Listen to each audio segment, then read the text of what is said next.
Oke, selamat malam semua. Thank you udah join di sesi kali ini kelas rutin Block Dev ID sama Pelita Bangsa Academy. Malam ini kita akan bahas dasar-dasar pengembangan front end ya. Uh, oke, sip. Em, Malam ini rada sepi, maksudnya dari panitia kita nggak ada Bang Ron, tim Pelita Bangsa Academy juga lagi sibuk, ada acara lain. Jadi lebih ke saya sendiri aja. Bagi yang belum kenal, halo semua, saya Jason Yapri dari Indonesia. Em, ya, saya ini background pendidikan saya, lulusan S1 IT, S2 Entrepreneurship, pernah magang di Jerman dan sebagainya. Pengalaman di industri IT di udah 5 tahun lebih dan sudah pernah kerja di startup, corporate, udah pernah freelance juga, dan udah pernah kerja di Jerman, di China, di Singapura, dan juga di Indonesia. Di Singapura untuk Web3 startup luar negeri dari Indonesia secara remote, work from anywhere. Dan untuk pengalaman mengajar, sudah pernah ngajar di Pelita Bangsa Academy, di SGU, CMKL University Thailand, em, dan juga Goto Impact Foundation. Nah, sedikit tentang Pelita Bangsa Academy, kita sudah berbadan hukum PT, misi kita untuk upskill dan reskill talenta teknologi Indonesia di bidang blockchain sehingga kalian bisa bersaing secara global. Nah, jadi kita sering adain program-program, berbagai program ya. Jadi ada webinar, nih terakhir tuh pernah sama Parallax Network, perusahaan blockchain di Indonesia, dan kali ini sama BlockDev ID. Dan kita juga ada program bootcamp, webinar, dan kadang-kadang training, corporate training, training di universitas, dan lain sebagainya. Jadi kalau sampai misalnya ke depan tuh universitas kalian tuh mau, em, apa namanya, mau didatengin oleh Pelita Bangsa Academy, silahkan bisa juga dikontak aja ke pihak berhubungan dengan pihak universitas dan juga kasih tahu kita kalau sampai sudah disetujui oleh pihak universitas dan kita bisa langsung lah apa namanya kontak lah pihak universitasnya gitu. Begitu. Terus lalu em, modul kali ini hari ini itu kita akan membahas dasar-dasar pengembangan front end. Nah, modul pertama udah pernah tentang blockchain and EVM, lumayan dalam, oleh Yevon, dan modul kedua kemarin tuh udah pernah bahas smart contract dan debt. Jadi harusnya kurang lebih kalian tuh udah ngerti nih secara garis besar blockchain itu kenapa sih unik, kenapa sih blockchain ini menjadi apa ya, center of tension gitu di dunia teknologi belakangan ini, walaupun belum sampai sebegitu apa ya hebohnya AI. Kalau AI kan udah lumayan diterapkan di banyak sistem. Nah, kalau blockchain mungkin bisa akan meraup hasilnya. Kita bakal ngelihat upsurge di mana-mana akan dipakai teknologi blockchain ini mungkin bisa dalam ya 1 tahun, 2 tahun, 3 tahun sampai 5 tahun kita nggak tahu. Nah, cuman memang di dunia terutama di luar Indonesia blockchain itu sudah sangat dipakai gitu. Dan nanti setelah modul hari ini, modul minggu depan akan kita bahas JavaScript dan elemen web interaktif. Jadi sebenarnya modul 3 sama modul 4 ini lebih untuk apa ya?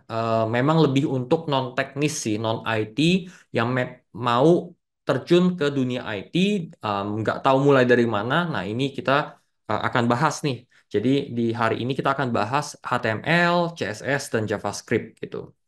Dan modul selanjutnya nanti kita akan belajarin lebih dalam lagi JavaScript dan React.js framework gitu. Oke, ini agenda seperti biasa kita akan bahas sebuah materi kita dan juga ada hands-on dan juga ada question and answer, dan nanti ada wrap up tentang info tentang bootcamp sama foto bersama. Seperti biasa, sebelum mulai, saya setiap kali nyaranin kalau memang serius belajar, kalau bisa biasakan mencatat, mau di physical notebook terserah, mau di Notion atau note-taking app lainnya, Evernote dan lain sebagainya silakan. Gara-gara dengan mencatat kita akan lebih mengingat apa yang kita pelajarin gitu. Sama be aktif, kalau ada pertanyaan apapun, sekecil apapun, selama ada waktu mah nanya aja selagi kita ada live session nih gitu. Semakin aktif, semakin enak juga kita belajar ya. Dan juga kalau internet tidak em, keberatan, tidak ada berhalangan dari kuota, dari kecepatan dan sebagainya, silahkan nyalakan Zoom meetingnya. Jadi kalau nggak nyalain zoom zoom videonya, apa namanya biasanya tuh audio only lama-lama bisa tertidur atau tidak atau sangat pasif gitu. Oke, eh, untuk preparation hands-on sebenarnya lebih ke nomor satu aja, Visual Studio Code. Kita butuh Visual Studio Code ini. Untuk yang kedua dan ketiga ini sebenarnya nggak terlalu eh, diperlukan untuk sesi kali ini, tapi mungkin untuk di sesi-sesi ke depan kita akan perlu. Mungkin saya catat aja linknya di chat. Oke, saya udah catat di chat. Silakan kalau sampai ada yang belum install Visual Studio Code atau VS Code IDE, silakan. Sama untuk question and answer, silakan masuk ke slido.com. Habis itu masukin kode 333789. Nah, sebelum mulai materi, saya pengen tahu dulu nih, kayak seberapa mahir sih sebenarnya dari para peserta ini 78 orang, itu seberapa mahir nih dalam HTML. Jadi kita bisa sedikit adjust apa ya materi dan penyampaiannya juga. Nih baru satu orang yang jawab. Saya masih tunggu. Apakah masih benar-benar pemula atau udah ngerti basic atau udah lumayan mahir atau udah mahir banget. Jadi saya masih tunggu yang lain. Oke, ini apa? Oke, empat orang. Ada yang lumayan mahir, 50%. Ada yang ngerti basic doang. Ada yang mahir banget. Oke, 6, 8 orang, 9 orang. Saya masih tunggu.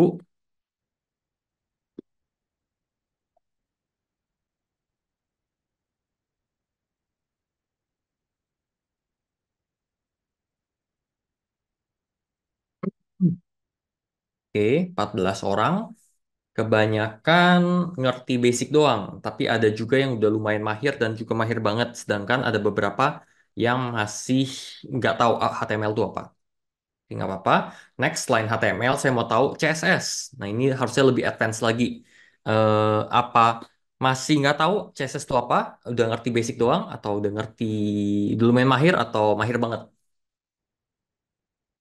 Oke, 6 orang, 10 orang, 13.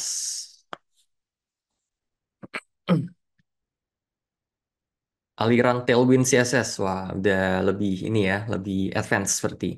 Bukan, kita nggak bakal cover sih sebenarnya sampai Tailwind CSS di sesi kali ini.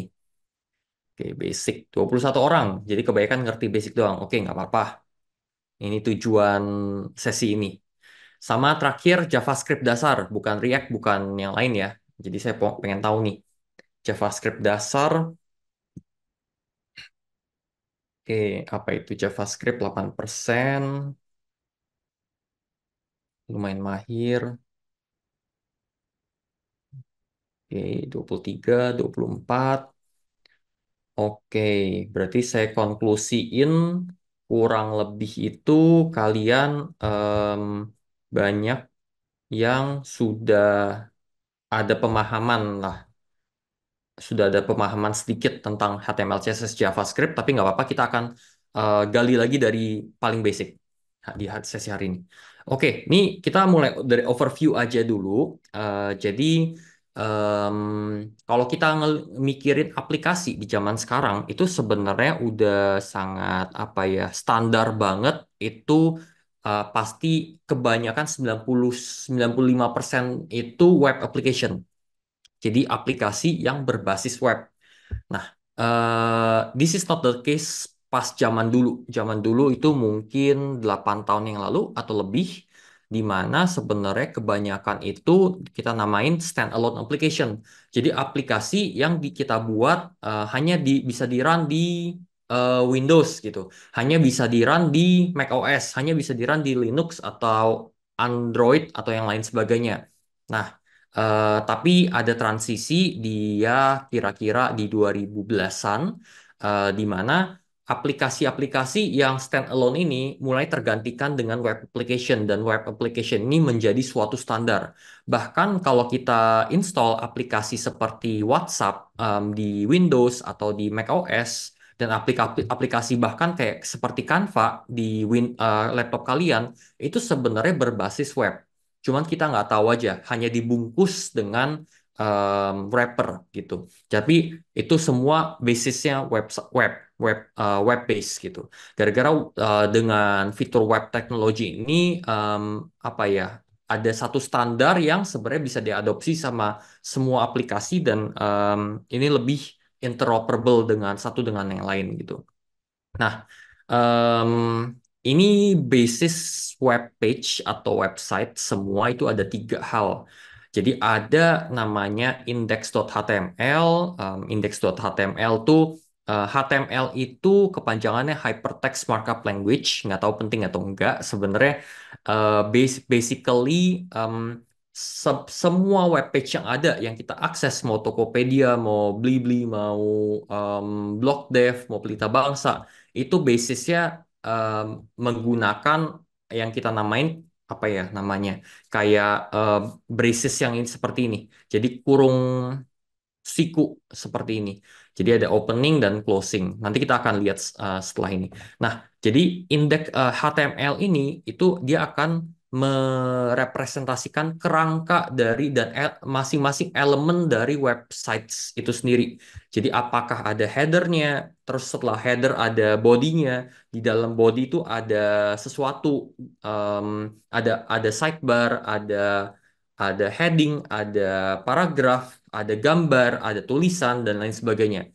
Nah, ini declare atau em, apa namanya didefinisikan di HTML. Nah, sedangkan ada namanya CSS. Nah, CSS atau kepanjangannya Cascading Style Sheet.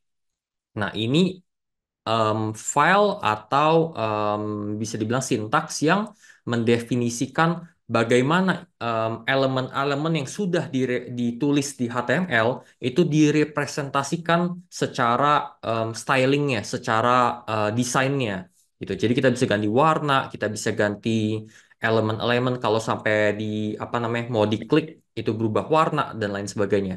Nah, ini kita definisikan di CSS. Nah, sedangkan ada lagi satu JavaScript atau JS filenya. Nah, JS ini lebih untuk interaktifnya. Jadi misalnya kalau kita tekan satu tombol, itu akan dilakukan action apa gitu. Nah, ini yang menentukan em, apa namanya interaktivitas dari website yang kita tuju gitu. Nah, jadi ini contohnya HTML, Hypertext Markup Language. Ini yang contoh sangat simple. Jadi doctype HTML nih ya given lah. Ini tinggal hafalin atau ketik aja. Ini udah pasti selalu kayak gini. Kadang juga nggak ada yang lain baris satu ini, nggak apa-apa. Nah, yang pasti ada itu biasanya HTML tag. Ditutup HTML tag-nya. Nah, baru kita lihat si isi dari HTML itu ada head, ada body. Nah, head buka, head tutup. Nah, baru body buka, body tutup. Nah, di dalam body ini baru semua yang kelihatan di website itu ada di body ini gitu. Jadi kalau di head ini tidak kelihatan sama sekali. Head itu biasanya dia menentukan title dari web page yang kita sedang buka. Misalnya untuk SEO, SEO itu search engine optimization. Bagaimana suatu web page itu ditunjukkan di Google, misalnya Google Search Engine. Title dari meta tag SEO-nya itu apa, description-nya apa, dan lain sebagainya itu ada di head. Dan juga selain itu, kalau misalnya kita mau load JavaScript file, which is yang untuk script untuk interaktifnya, sama misalnya CSS file untuk desainnya, untuk warnanya dan sebagainya, itu kita bisa load di header, di head, bukan header, sorry, di head gitu. Sedangkan untuk body, semua yang kelihatan akan ditaruh di body. Nah, di dalam body ada tag-tag seperti ini lagi. Nah, H1 itu heading, heading 1 which is yang paling besar ada heading 2, H2, H3, H4, H5, H6. Terus ada P paragraf, ini ada H2, ada P lagi paragraf. Dan ini isi dari headingnya.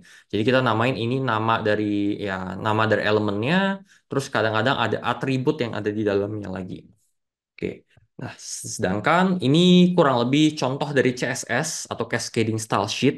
Nah, CSS ini yang tadi saya bilang bisa mendefinisikan banyak hal. Bisa definisikan warna, bisa definisikan font size, which is ukuran dari tulisan, line height, seberapa apa besar uh, barisnya, font family, ini tipenya sans serif, font family-nya apa, golongan apa, Helvetica dan sebagainya. Dan ini kita bisa lihat kita biasanya definisikan suatu apa ya, identifier. Habis itu baru kita pakai kurung kurawal, buka dan tutup. Di dalamnya baru kita kasih atribut-atribut CSS atau atribut-atribut styling ya. Nah, em, kita bisa lihat di sini ada beberapa macam. Ada P, ada titik navbar, ada ini ada koma H1, koma H2, koma H3 dan sebagainya juga. Nah, em, bedanya kalau P ini itu adalah tagnya langsung. Jadi saat styling CSS ini di load di suatu HTML page, berarti semua yang pakai tag P ini akan terimplementasi styling yang kita sudah definisikan di sini. Nah, sedangkan kalau sampai kita pakai ini titik block title, maka ini adalah kelas. Jadi di dalam sini nanti kita akan demokan, nggak usah khawatir. Jadi di dalam sini, di dalam semua tag yang ada, kita bisa definisikan biasanya ada dua hal, apakah ID atau kelas. Kalau kelas, maka kita pakai titik, titik navbar, atau titik block strip title, atau titik titles. Nah, kalau ID berarti kita pakai hashtag. Hashtag untuk mendefinisikan elemen mana yang akan mengimplementasikan styling tersebut, gitu. Nah, terakhir ada JavaScript, JS. Nah, JavaScript ini mendefinisikan cara kita apa ya berinteraksi em, dengan elemen-elemen yang ada di web page. Nah, contohnya ini ada HTML, balik lagi buka tutup, em, dan ini ada body. Oke, sebelumnya saya baca chat dulu. Nanti ada tugasnya kah? Oke, kalau di sesi apa namanya nanti ada hands-on demo. Tapi kalau untuk tugas yang kalian bisa bawa pulang, sebenarnya lebih ke enggak. Tapi saya akan referensikan beberapa video yang kalian bisa nonton. Gara-gara ya, pastinya nggak mungkin kalian bisa master HTML, CSS, JavaScript kalau kalian nggak pernah dengar sebelumnya dalam 1,5 jam. Jadi nanti kita akan kasih materi tambahan juga untuk kalian bawa pulang dan kalian bisa pelajarin lebih lanjut lagi. Oke, terus apa nih? Yang tadi 7 days ago you add this code apa Bang di CSS? Mana ya yang you add this 7 days ago? Yang di CSS. Oh ini, you 7 days ago add more content. Ini pada saat mouse-nya di hover di atas baris ini, kadang-kadang ini ada muncul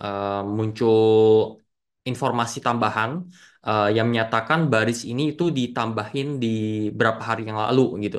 Tapi ini nggak selalu muncul. Ini tergantung IDE. IDE itu kayak aplikasi yang untuk kita ngoding gitu. Jadi kalau kita muncul seperti ini, biasanya kita udah setup namanya Git repository dan itu untuk kita keep track versi-versi codingan kita gitu.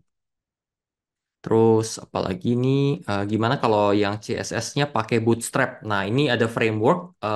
Kita akan kita akan mention sedikit tentang framework nanti, tapi kita nggak akan bahas secara detail gitu. Terus apalagi cara agar jago CSS Murti Kak, biasanya malah pakai framework. Sebenarnya nggak harus di zaman sekarang sebenarnya nggak harus yang jago-jago amat sih. Yang penting kita ngerti strukturnya, fondasinya.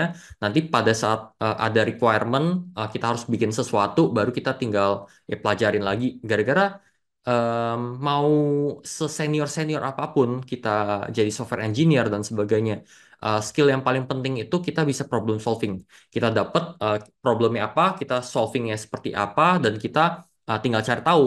Em, kita googling, kita pelajarin dokumentasi lagi dan sebagainya itu lumrah banget. Jadi nggak usah yang harus hafal mati kayak zaman dulu ya. Kalau zaman dulu mungkin 8 tahun yang lalu kita kerja, kita di apa ya? Kita diminta untuk udah di luar kepala. Pada saat dikerjain kita langsung kerja hafal semua. Sebenarnya in real life nggak seperti itu sih. Kita tetap balik lagi baca dokumentasi, kita balik lagi Google. Kalau ada yang error, kita nanya orang atau enggak kita googling lagi Stack Overflow atau mungkin zaman sekarang ada ChatGPT dan lain sebagainya. Jadi balik lagi kalau kita repeat terus-menerus kita mengerjakan hal yang sama pasti lama-lama kita nyantol di otak kita, di kepala kita. Jadi nggak usah yang harus hafal mati semuanya syntax by syntax. Saya pun kadang-kadang pasti masih lupa, tinggal lihat lagi di internet dan sebagainya. Gitu. Coba sering latihan slicing di Figma ke projectmu, hope it helps ya. Slicing bisa, jadi slicing tuh dari desain masuk ke kita codingin satu-satu dari HTML dan sebagainya. Terus ada apa lagi? Extension, flexible. Extensionnya apa aja? Nah, extension extension VS Code nanti saya akan share di akhir. Em, di sisi front end, kalau udah include smart contract, itu connect-nya pakai apa ya? Apa kayak fetch REST API? Ini kita nggak cover di materi hari ini, tapi kita akan cover di materi kayaknya sesi 5 atau sesi 6. Jadi stay tune aja untuk sesi 5 dan sesi 6. Ini lumayan banyak chatnya. Oke. Sip, kita lanjut dulu aja kalau gitu. Balik lagi JavaScript, ini ada button, intinya ada satu tombol. Tombol ini on click itu atributnya, atribut dari button ini. Kalau sampai dipencet, maka maka jalankan my function. Nah, my function ada di mana? Ada di script tag. Nah, ini adalah kita define JavaScript yang di inline. Jadi ini di HTML file tapi kita bisa mention juga masukin JavaScript syntax di dalam HTML file dan di dalam sini kita declare function namanya my function dan ini kita melakukan sesuatu. Nah, sesuatu itu ini intinya bacanya dokumen.getElementById berarti kita ambil elemen dari dokumen itu secara keseluruhan kita lihat yang ID-nya adalah demo. Nah, di sini kita lihat satu-satu ID yang ada demo itu adalah paragraf. Dan di sini ada isinya itu kosong. Isinya adalah inner HTML. Nah, inner HTML sama dengan hello world. Nah, berarti di dalam sini um, pada saat dipencet tombolnya yang tulisannya klik me, maka di dalam paragraf ini dimasukkanlah tulisan hello world. Ini kurang lebih kasarnya masih seperti ini. Masih simple banget. Cuma memang kalau untuk pertama kali masih rada kaget, nggak apa-apa lah ini dibaca-baca terus aja. Lama-lama juga hafal dan terbiasa gitu. Oke, nah ini kurang lebih contoh dari web page yang tadi kita em, tulisannya. Jadi kalau ini ada tombol, kalau diklik, klik me, maka muncul Hello World. Nah ini masih HTML kosongan, jadi nggak ada styling sama sekali. Tapi kalau sudah di styling, ini akan lebih bagus lagi gitu. Dan mungkin ini beberapa resource doang yang kalian sebenarnya bisa apa lihat. Resource-nya ada sebenarnya W3 School. Nanti kita akan kasih beberapa YouTube video dari programmer zaman now juga. Dia udah cover Mas Eko udah cover HTML, CSS, JavaScript udah lumayan intensif. Kalian bisa pelajarin lebih lanjut lagi dari sana. Cuman kalau kalian mau yang nggak mau nonton, kalian mau baca, nah ini bisa di W3 School. Jadi w3schools.com/html. Nah, silahkan dibuka aja di sini. W3 Schools. Saya ketik dulu di chat di situ. Nah, jadi ini di sini ada HTML, ada CSS, dan juga ada JavaScript. Nah, jadi saya kasih tunjuk aja. Di Way Through Schools ini kalian bisa klik Learn HTML. Nah, mereka ada banyak banget bacaan. Sebenarnya sangat banyak sih ini. Kalian kalau ada referensi bisa masuk sini. Atau kalau mau baca silahkan. Tapi saya lebih nyaranin nanti ikut apa namanya YouTube channelnya programmer zaman now aja untuk belajar gitu. Gara-gara mereka udah tertata yang lebih penting apa apa aja untuk dipelajarin. Kalau kalau enggak seperti ini lumayan. Mungkin kadang-kadang kalau nggak dipandu, kita nggak ngelihat langsung cara pengerjaannya rada ini ya, rada pusing. Nah, Sandika Galih juga oke, Web Programming Unpas, silakan dipilih aja materi yang mana yang kalian mau pelajarin gitu. Oke, sip. Sebenarnya ada di sini sih, ada di mana tuh? Ada di sini. Saya bisa kasih sekarang kalau kalian mau. Ada di sebentar. Dan ini BTW ada di readingnya LMS juga. LMS di LMS kita, lms.pelitabangsa.co.id. Kita udah siapin apa namanya? Kita udah siapin bacaannya juga. Jadi selain materi PDF udah bisa diakses di LMS kita yang saya pakai hari ini, dan juga kalau untuk reading juga link-linknya juga semua ada di LMS. Nah, untuk rekaman video ya yang obviously kita tunggu selesai dulu sesinya. Oke. Ada link Discord. Oke, link Discord mungkin nanti kita akan share di akhir-akhir. Oke, mungkin saya balik dulu ke sini. Oke, mulai dari HTML CSS, em, kita masuk ke GitHub repo. Saya share dulu GitHub repo-nya ini di chat. Jadi setidaknya kalian bisa ngikutin dan lihat juga codingannya. Nah, jadi silakan masuk ke link yang saya tulis kasih di chat atau ada juga di LMS kalau mau lihat di di sini belum ada di LMS.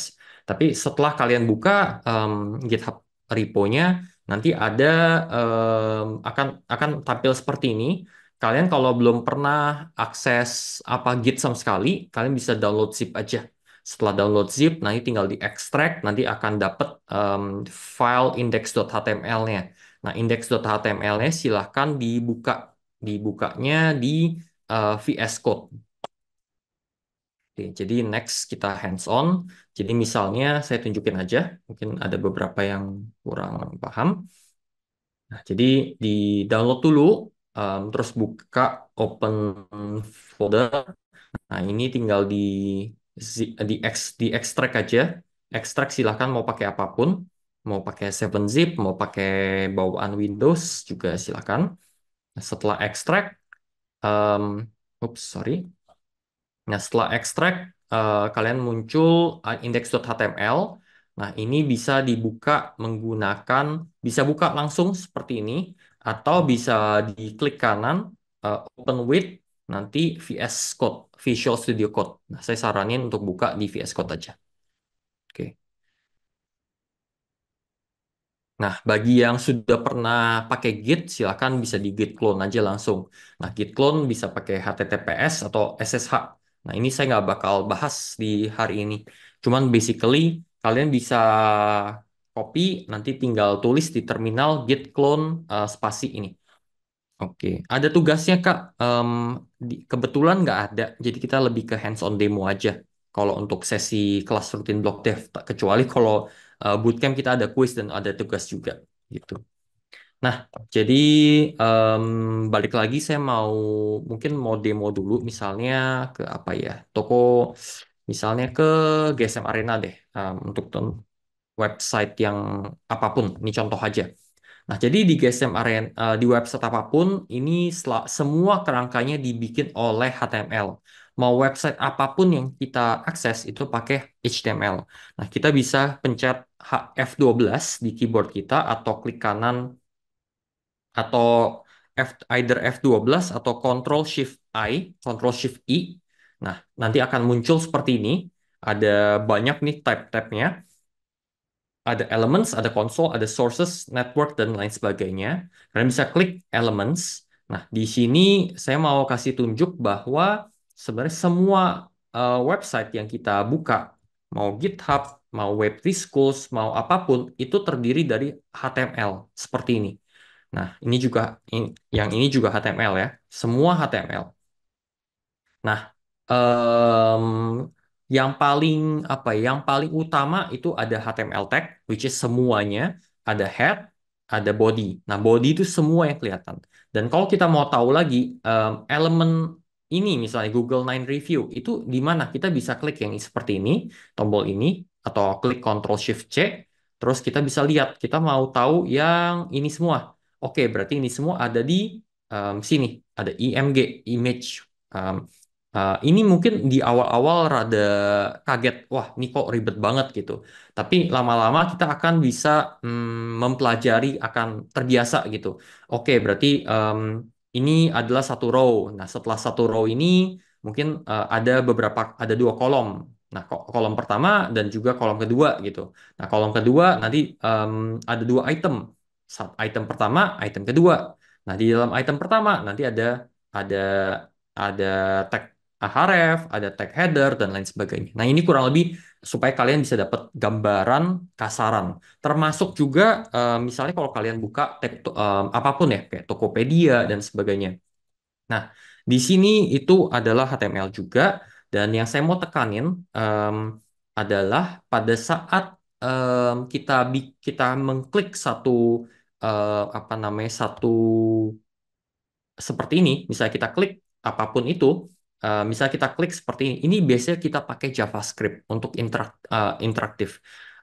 Dan pada saat kita mau apa namanya data-data ini itu terdisplay di website, ini biasanya kita menggunakan backend. Nah, di backend kita nggak akan bahas di sesi kali ini, cuman intinya ada komponen front end yang kelihatan semuanya. Biasanya pakai HTML, CSS, JavaScript, dan kadang-kadang ada pakai framework, ada React.js, ada Vue.js, dan lain sebagainya.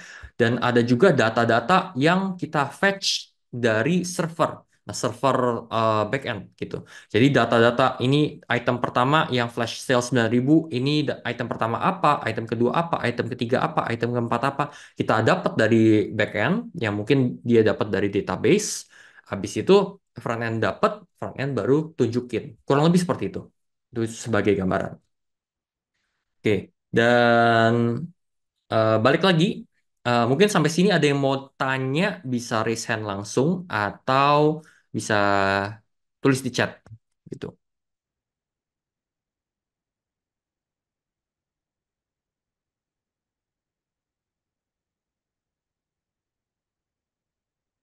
Hmm. Oke, ini ada beberapa pertanyaan. Perbedaan HTML dan HTML5. Oke, jadi HTML itu juga ada versinya ya. Jadi HTML5 itu udah menjadi suatu standar dari tahun, saya rada lupa, coba lihat aja. HTML5 release date. Ini udah dari tahun 2008 bahkan. Eh Rilisnya 2008, tapi implementasi kayak 2010-an lah. Eh, Menjadi rekomendasi di tahun 2014. Nah, ini intinya tiap kali ada HTML versi baru, berarti ya mungkin kadang-kadang ada tag baru, ada ya tag baru yang kita bisa pakai lah, kurang lebih gitu. Cuman HTML5 udah lumayan lama dan ini menjadi suatu standar, kurang lebih gitu aja. Terus apa lagi? Kalau bukan codingan itu datang dari front end ke back end ya Kak. Kalau Kak, bukannya codingan itu datang dari front end ke back end ya Kak. Enggak, biasanya itu data-data kalau data ya. Jadi kalau data murni itu biasanya dari database yang biasanya kita simpen di database. Habis itu diolah oleh back end.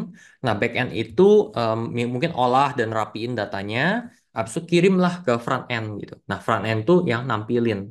Jadi tanpa kita ada apa ya, tanpa ada back end, tergantung arsitekturnya balik lagi. Kadang-kadang front end juga bisa berdiri sendiri, terutama kayak Web3 application.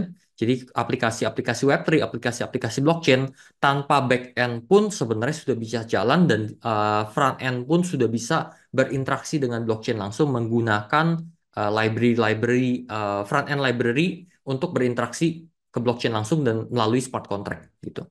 Jadi balik lagi tergantung arsitektur aplikasi yang kita mau bikin seperti apa.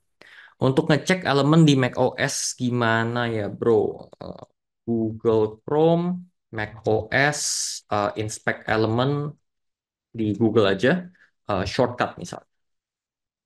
Oke, ini Option Command I. Option Command I. atau klik kanan terus choose inspect. Klik kanan, inspect. Ini sama aja. Jadi shortcutnya itu.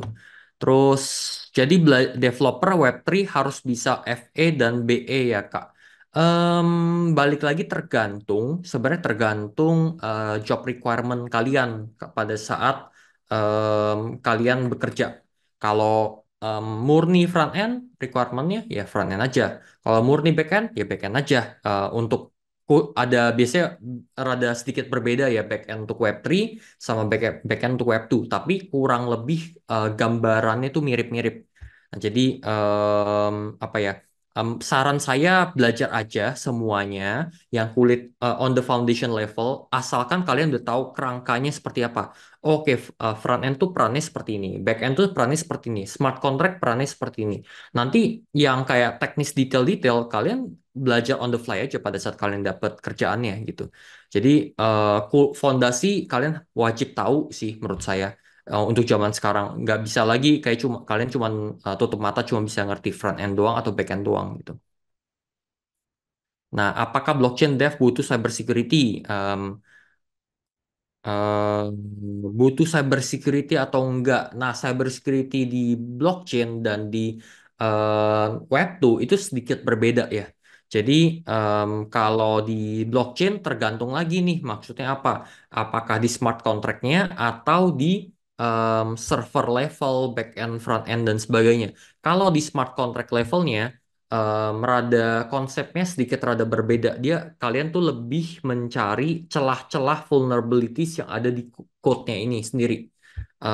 Kalau sampai ada celah, kalian harus perbaikin. Jadi kebanyakan pada saat kalian tulis smart contract itu tulisnya lumayan cepat. Tapi setelah itu kalian harus ada case optimization, ada testing, ada cek vulnerabilities dan sebagainya dan di-update dan di testing-testing sebelum kalian deploy. Gara-gara setelah kalian deploy udah nggak bisa lagi. Nah, dan kalau di cyber security yang di apa ya? Kalau kita di infrastructure level di blockchain ya, kayak di Ethereum di mana itu rata-rata cenderung lebih sangat secure blockchain itu. Blockchain networknya ya, jadi bukan smart contract-nya. Bukan smart contract, bukan aplikasi on top of blockchain-nya, tapi di blockchain infrastructure level itu biasanya tergolong secure. Nah, kalau gara-gara blockchain application itu kan kadang-kadang menggunakan elemen-elemen bukan smart contract doang, tapi menggunakan front end server, ada database, ada back end server dan sebagainya. Dan mereka juga mengadopsi Web2 technologies ya. Jadi nggak melulu semuanya pakai blockchain doang. Saat ini masih ada kecenderungan mereka pakai database centralized dan front end dan back end yang biasa gitu. Dan disinilah peran cybersecurity yang dari Web2 berperan juga. Oke, ini lumayan banyak pertanyaannya. Kok share extension VS Code? Ya, habis ini kita share.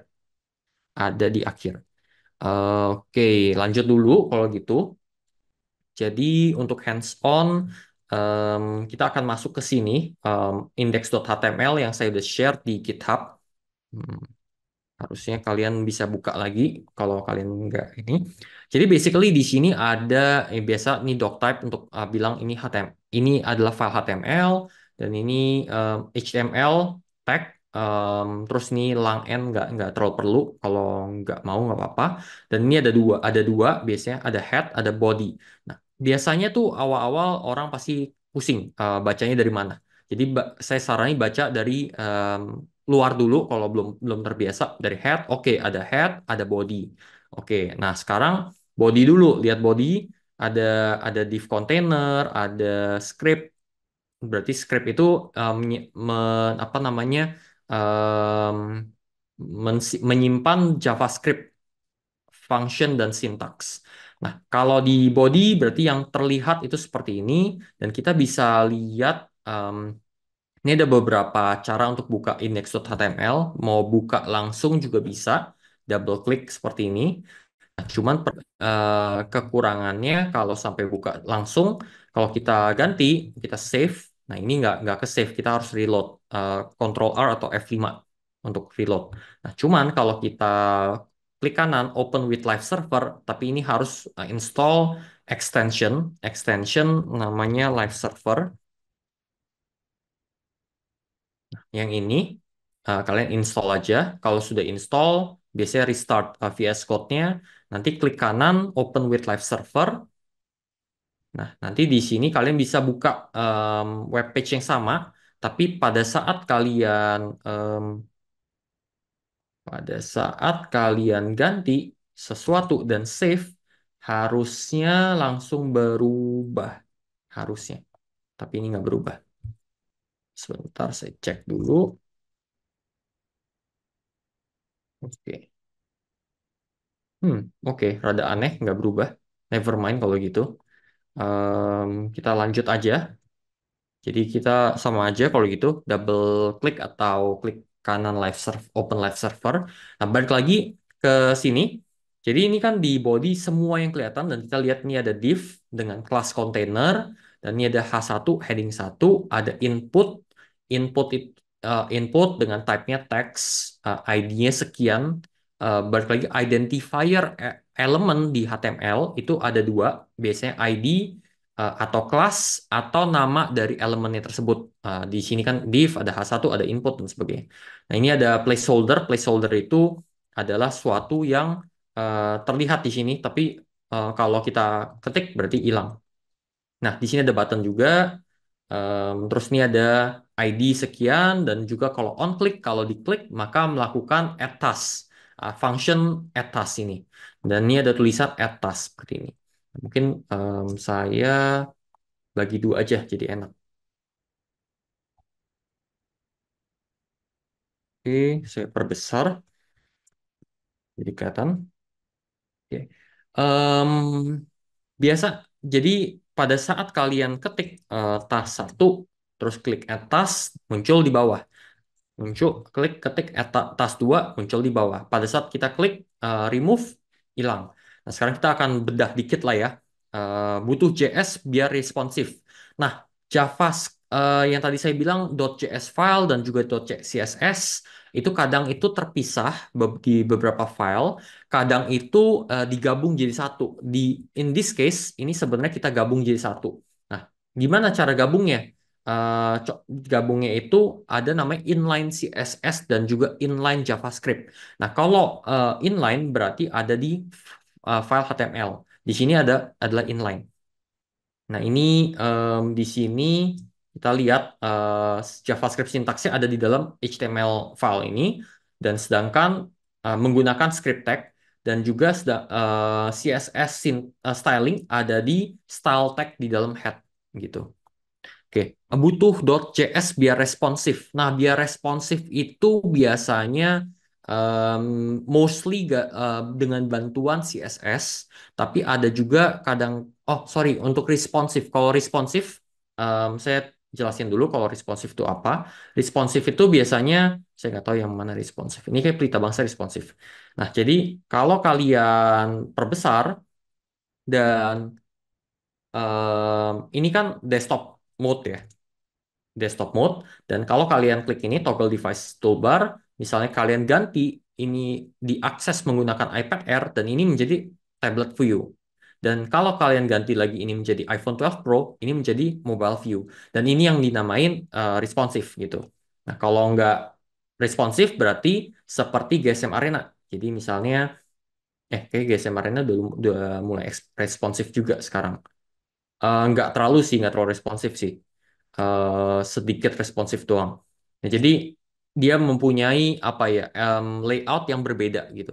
Nah, biasanya kita pakai namanya media query di JavaScript, di mana kalau sampai width dari view viewport yang lagi dibuka websitenya itu berapa seribu pixel ke atas, berarti itu lagi di laptop atau lagi di desktop gitu. Nanti kita bisa atur, berarti elemen ini width-nya sekian dan sebagainya. Kalau lebih kecil, maka dilakukan sesuatu. Lebih kecil lagi dilakukan sesuatu. Atau mempunyai styling yang berbeda-beda. Nah, ini sebenarnya bisa pakai bisa pakai either CSS atau JavaScript, tapi mostly pakai CSS Media Query namanya. Jadi kalau kita lihat di sini, kita ketik aja W3 School CSS Media Query. Nah, di sini nanti kalian bisa pelajari nih, misalnya seperti ini kurang lebih. Tapi ini ya lebih advance lah. Nah, misalnya kalau screen-nya itu minimum width-nya sekian, maka melakukan sekian gitu. Ada styling yang terpisah berbeda. Tuh. Nah, balik lagi kita ke contoh kita.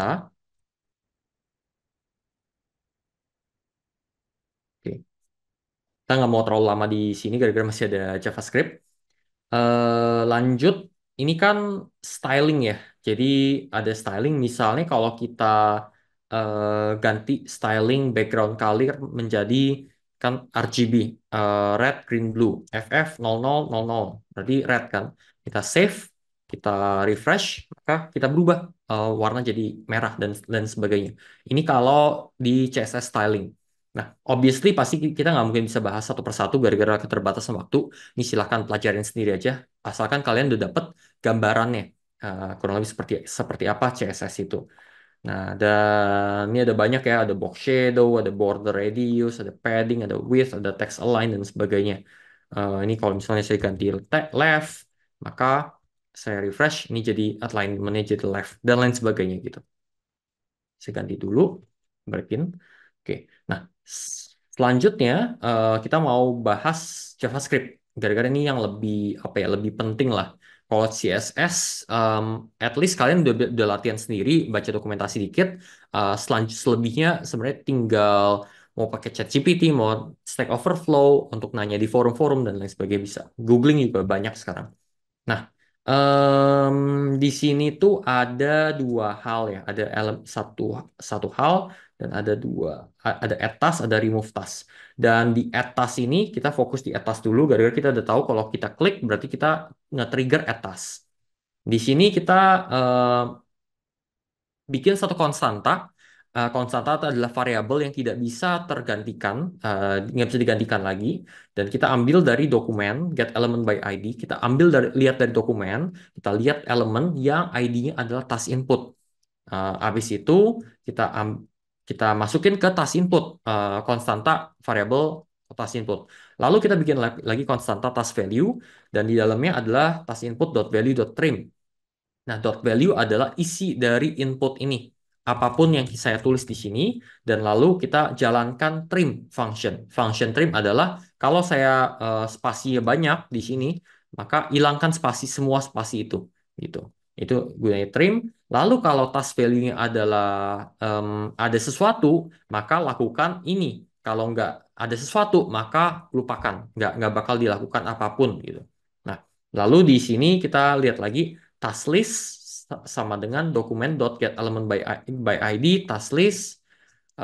Terus ini cukup ya cukup ya bukan advance sih, cuman cukup ribet dikit. Kita ambil elemen dari task list. Task list itu ada elemen ini. UL itu unordered list. Nah, setelah kita ambil elemen unordered list, kita bikin konstanta, kita create elemen, nah, kita bikin LI, list tag, dan inner HTML atau isi dari apitan LI ini adalah span, on click, remove task, this dan sebagainya. Jadi ini ada namanya, which is ini, dan juga ada on click, remove task, ada tombol ini yang X ini. Nah, lalu task list dot append child. Lalu setelah udah dibikin semua apa namanya elemen ini, baru dimasukkan ke task list ini. Task list adalah balik lagi di dalam UL ini. Jadi dimasukkan ke sini. Makanya ini bisa dipopulate ya, apapun yang kita isi. Nah, kurang lebih seperti itu. Nah, lalu di remove task, maka elemen dot parent element dot remove. Jadi intinya dia tinggal remove gitu. Oke, ini kurang lebih Java, CSS, HTML, CSS, dan JavaScript. Nah, ini ada pertanyaan. Berarti dari inspect elemen web page profesional seperti Tokped bisa kita copas ya code-nya dan kita ganti sesuai preferensi kita. Yes, sebenarnya bisa. Semua web page itu kita bisa copas copy paste. Cuman balik lagi yang lebih apa namanya yang lebih berharga itu kan sebenarnya lebih ke datanya ya. Jadi bisa aja kita ambil datanya yang di halaman yang di sekarang, tapi belum tentu kita bisa dapat data yang paling baru kan. Gara-gara yang kita copas itu adalah data yang sudah ditampilkan di front end, bukan berserta back endnya gitu. Dan ini juga di client side, di apa yang kita ditunjukkan di klien kita, bukan di web browser orang lain dan sebagainya. Kalau kita login dengan username berbeda, yang data yang ditampilkan dari backend itu berbeda antar user dan juga dari waktu ke waktu gitu. Gitu. Oke, mungkin sampai di sini saya mau tunjukin em, selanjutnya. Nah, kurang lebih harusnya kalian dapat gambaran ya tentang HTML, CSS, JavaScript. Nah, sekarang saya mau kasih fondasi dikit lah tentang JavaScript gitu. Nah, kalau ada yang nanya silahkan raise hand ya. Jadi saya akan bisa kalian bisa nanya langsung atau enggak bisa tulis di chat juga. Dan kalau misalnya ada pertanyaan yang di atas yang saya belum nanya, saya belum jawab, silahkan di chat ulang lagi aja. Gara-gara kali ini nggak ada panitia yang ngebantu saya. Nah, dilanjut ini ada variable and control loops. Jadi intinya ini bikin konstanta, ini ada bikin variable namanya greetings. Kalau ini namanya string, welcome. Kalau times sama dengan 4 berarti ini number. Nah, ini biasa ya, straightforward kalau dibacanya. If times lebih besar dari 3 maka greeting sama dengan thank you. Gitu. Console.log itu untuk menunjukkan message. Message-nya ada di mana biasanya? Message-nya tuh ada di sini. Jadi kalau kita F12 atau Control Shift I sama aja. Dan ini kan ada beberapa tag, ada elements, ada console, dan di sini console kan. Ini adalah console yang sebenarnya kalau kita pakai JavaScript untuk console.log maka akan muncul di sini gitu. Nah, ini ada banyak banget gara-gara ada extension dan lain sebagainya, tapi nggak usah terlalu dipusingin. Yang penting apa yang kita mau console.log itu muncul. Oke, ada pertanyaan di sini. Semangat, ya, thank you, thank you. Nah, saya masih SMA dan saya tertarik dan sudah mempelajari mengenai blockchain dan Web3 developer. Nah, pertanyaan saya, apakah ketika lulus SMK, yang di mana nanti ketika saya sudah mahir dalam bidang ini, apa bisa diterima kerja atau harus memiliki S1 dahulu? Em, itu to be honest pertanyaan yang saya nggak bisa jawab gara-gara balik lagi tergantung em, apa namanya em, tergantung perusahaan yang mau hire kalian. Tapi saya tahu kayak Mario Nur Cahyanto, ownernya dari Parallax Network, perusahaan blockchain di Indonesia, itu kita sering ngobrol. Dia juga sering hire anak SMK. Gara-gara sebenarnya anak SMK itu skillnya ya mungkin nggak semua tapi banyak yang lebih rajin ngulik, lebih rajin ngoprek daripada bahkan lulusan S1 gitu. Cuman kalau sampai kalian tuh punya resource, kalian punya dana, kalian punya waktu untuk S1, ya silakan S1 dulu. Tapi kalau kalian keterbatasan, ya mau cari kerja langsung juga nggak apa-apa. Perbedaannya di sini. Biasanya kalau kalian meneruskan pendidikan S1, S2, dan seterusnya, yang kalian ngerti itu lebih holistik, lebih luas. Jadi kalian ngerti cyber security-nya, kalian ngerti servernya, kalian ngerti codingannya, kalian ngerti bahkan yang lain-lainnya, AI, machine learning, dan lain sebagainya. Tapi belum tentu kalian ngerti secara horizontal, kalian ngerti banyak hal. Kalau lulusan S1, belum tentu kalian ngerti mendalam. Jadi yang sering ditemukan orang SMK, walaupun cuma lulusan SMK, tapi dia gara-gara rajin ngoprek, rajin belajar, udah ngerjain berbagai project, mereka eh, ilmunya sangat mendalam di satu satu atau dua bidang. Tapi belum sering kali yang ditemukan ya eh, lulusan SMK kurang kurang mempunyai pemandangan holistik.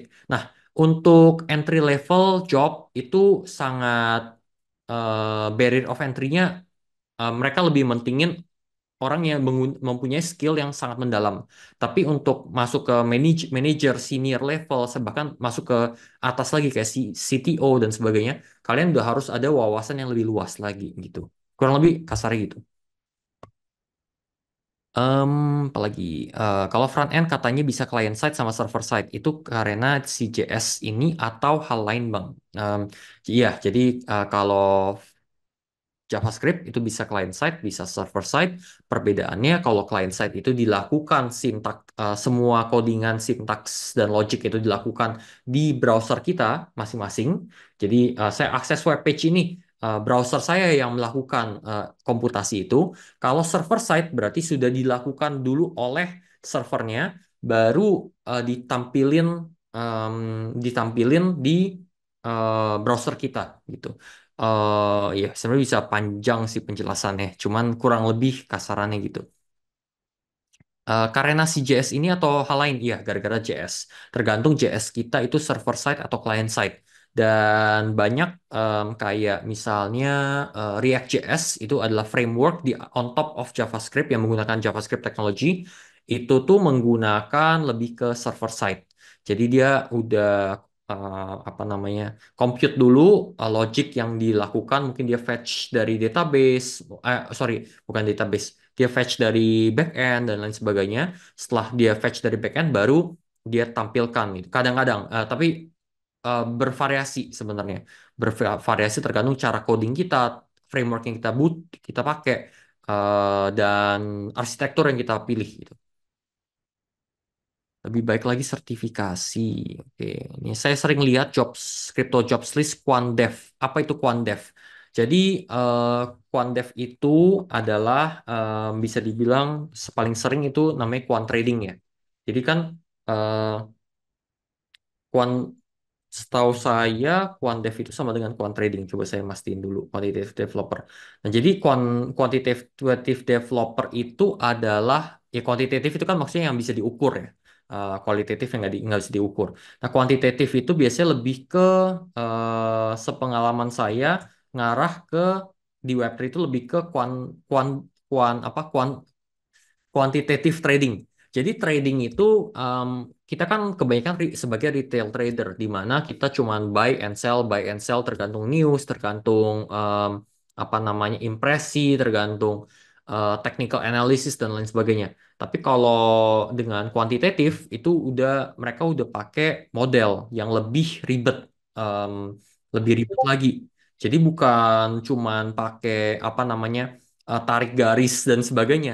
Bahkan mereka udah pakai model, kadang pakai machine learning, kadang dia cuma pakai statistik dan juga data analysis untuk melihat chart dan bahkan kadang-kadang tuh dia bukan cuma ngelihat secara teknis doang, dia fetch beberapa data dari on-chain dari manapun untuk menjadikan itu sebuah model dan kita bikin decision untuk buy atau sell-nya berdasarkan model yang kita bikin.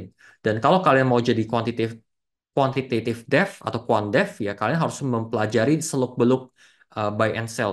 Jadi nggak sekarang nggak terlalu zaman lagi di mana orang kerja di apa ya kalian kerja sebagai professional trader itu tarik garis dan sebagainya, tapi udah lebih ke yang mereka punya ilmu tarik garis dan sebagainya, tapi secara teknis, tapi mereka udah ubah mereka masukkan ke dalam program, mereka bikin programming modelnya, kurang lebih seperti itu. Waduh, mulai jadi ada beberapa pertanyaan lagi. Em, Kak, kalau kita iseng buat dari HTML yang tadi bisa dikirim kemana? Bisa dikirim kemana? Ya bisa dikirim kemana aja sih kalau mau. Tapi kalau kalian mau apa namanya mau di-upin ke server itu bisa juga. Bisa di-upin tinggal beli domain nama aja mau jasonyapri.com mau pelitabangsa.co.id atau apapun dan kalian taruh file HTML itu di server dan semua orang udah bisa akses gitu. Itu terus berarti quantdev ini seperti kerjaan data science dan analisis toolsnya pakai Python SQL. Iya, setahu saya iya. Yang tertarik itu sebenarnya Yevonel Andrew tuh. Dia tertarik banget pakai quant dan dia juga sebenarnya kadang-kadang melakukan trading tapi dia bikin aplikasi untuk ngecek ya sedikit kayak quant lah walaupun nggak seprofesional-profesional amat gitu. Oke, kita lanjut dulu. Em, ini ada beberapa slide lagi. Setelah itu kita mengakhiri. Nah, Baru kita Q&A habis itu. Nah, masuk lagi ke sini. Jadi console log tadi kita udah lihat ada di mana kalau munculnya. Terus nih array dan object. Array itu basically ada banyak item di satu variabel. Kalau konstanta berarti nggak bisa diganti. Jadi nggak bisa lagi di bawah kita tulis student sama dengan sekian gitu. Gara-gara sekali di declare tidak bisa diubah lagi. Dan di sini kita array itu biasanya pakai kurung kotak di mana kita bisa menyimpan beberapa item. Nah, kebetulan item yang disimpan ini adalah suatu objek. Nah, objek itu kita lihat dari menggunakan kurung kurawal. Dan kurung kurawal ini contohnya kayak gini. Const new student sama dengan buka kurung kurawal dan tutup kurung kurawal. Dan di dalam objek itu ada atribut. Atribut objek ini ada dua. Satu name, koma, spasi age. Dan isinya adalah variabel ini. Name sama age. Dan kalau kita define seperti ini berarti dia akan ngeload dari konstanta name which is John, dari konstanta age which is 20 gitu. Dan terbentuklah satu objek namanya new student. Nah, ini ada students sama dengan array. Array-nya adalah beberapa objek dan masing-masing objek ini ada atribut name dan juga atribut age gitu. Dan kita bisa lihat di bawah sini ada students.push. Push ini adalah suatu function dari array di mana kalau kita push berarti kita menambahkan suatu apa ya? Menambahkan suatu objek dari eh, menambahkan suatu objek ke array tersebut atau apapun bukan objek doang. Bisa ya kita bikin array of strings gitu. Jadi string string string string string terus kita push string baru gitu. Dan juga di bawah sini ada students.forEach. Em, Oke, sebelum itu mungkin kalau ada pertanyaan bisa masuk ke slido.com. Jadi ditampung di situ semua, jadi nggak hilang di chat. Takutnya dihilang semua. Saya masuk ke sini lagi. Jadi abis ini kita bisa bahas nih. Harusnya yang ini. Saya coba buka dulu Q&A-nya. Saya lihat dia pakai kode apa. Oke, oh sorry.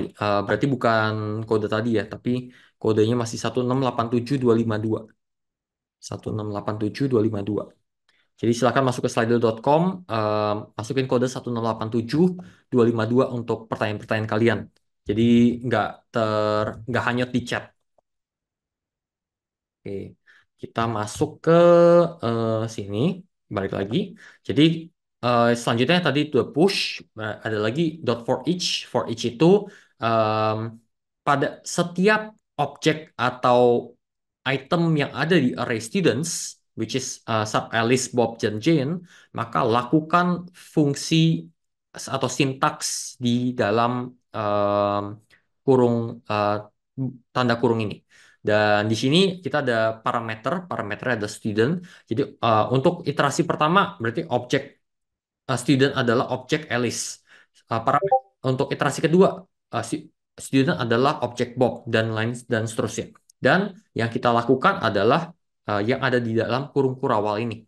Console.log student.name. Nah, berarti tuh log di console student.name berarti atribut atribut name dari objek student yang ada di array tersebut gitu di iterasi tertentu kurang lebih seperti itu. Jadi kalau yang ini dijalankan ya berarti Alice, Bob, Jane dan juga John. Dan adalah rest dan spread. Rest dan spread ini kurang lebih dia lebih ini spread operator adalah titik-titik-titik ini yang menandakan kalau seperti ini berarti kita bikin konstanta baru namanya new students. Kita bikin berdasarkan sebuah array baru, tapi array baru ini kita pakai spread operator students. Jadi kita jabarin nih objek pertama, objek kedua, objek ketiga di dalam array ini. Lalu koma spasi new student objek keempat masukin. Jadi ini sama sama aja dengan seperti ini dot push. Ya, ini cuma variasi doang gitu. Dan juga ada function. Function tuh seperti ini ya. Jadi kayak kita bikin function namanya students.age reducer acc, spasi student dan juga kita bisa return acc plus student.age. Nah ini kurang lebih em, kurang lebih dia cuman mengecek average age student itu berapa gitu. Dengan pada saat kita console.log average age students berarti dia students which is konstanta ini yang array of objects ke parameter ke functions average age ke atas ini lalu dia terima dan dia calculate total age itu berapa menggunakan function reduce. Nah, function reduce untuk dia ngecek total age, baru dia bagi total age-nya dengan students.length. Jadi kalau ini kan 20 plus 20, 40 plus 21 sama dengan 61. 61 dibagi 3 sama dengan ya 20,33333 gitu. Baru dia tunjukin di console.log. Sama terakhir object restructuring, ini apa lagi? Em, jadi ini lebih ke em, seperti ini. Oh, jadi ini fokus di sini aja. Cons kurung kurawal tutup kurung kurawal ada name, koma, spasi age sama dengan obj. Jadi eh, yang dinamakan object destructuring itu intinya ada satu objek dan kita mau di-assign ke konstanta atau variabel yang terpisah gitu. Jadi kita eh, pakai kurung kurawal buka dan tutup dan kita namain name sama age. Berarti ini sama dengan const name sama dengan obj.name gitu. Const age sama dengan obj.age. Cuman kita gabungin menjadi satu line dan kita bisa pakai name dan age-nya gitu. Dan dan kedua dari terakhir ada default parameters. Nah, ini tuh kurang lebih jadi dia bisa bikin oh, jadi dia bisa bikin kalau sampai tidak dispesify sebuah function parameter dari sebuah function, maka anggap aja age-nya adalah 20 kurang lebih gitu. Jadi ini adalah default parameters. Dan terakhir, arrow function. Ya, jadi arrow function ini adalah cara penulisan doang sih yang berbeda. Jadi kalau tadi kan kita udah biasa menggunakan function seperti ini ya. Jadi function, nama functionnya apa, parameternya adalah apa, baru isi dari function itu ngelakuin apa. Tapi kalau kita pakai arrow function, ini sama aja. Kita bikin konstanta average H3 sama dengan kalau kalau ada arrow function seperti ini, berarti ini udah otomatis konstanta function gitu. Jadi ini konstanta function. Lalu parameter adalah students, baru accept students as parameter. Habis itu kita ngelakuin apa gitu di situ. Baru kita ngelakuin dua dua line ini dan juga return sesuatu saat average age ini dipanggil. Contohnya di sini ada console.log average age 3 students. Jadi pada saat ini dipanggil eh, ini sebagai parameternya, ini line ini dijalankan dan juga ini di return. Setelah ini di return akan ditampilkan di console gitu. Oke, mungkin ini hands-on-nya kayaknya nggak perlu lagi sih gara-gara udah hands-on tadi untuk JavaScript-nya. Oke, untuk learn further, obviously pasti banget kalian gak bakal bisa master HTML, CSS, JavaScript cuman dengan ngikutin 1,5 jam gini doang. Saya sangat menyarankan kalian belajar learn further dari programmer zaman now. Mereka, kayak Mas Eko kerja kalau nggak salah di Blibli atau di salah satu e-commerce lah, perusahaan e-commerce yang terbesar.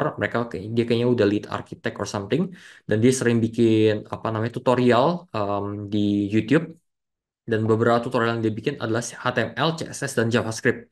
Nah, ini jadi kalian bisa lihat YouTube-nya mereka, YouTube-nya dia, ini kayak gini ada 3 jam 42 menit untuk pelajaran HTML doang.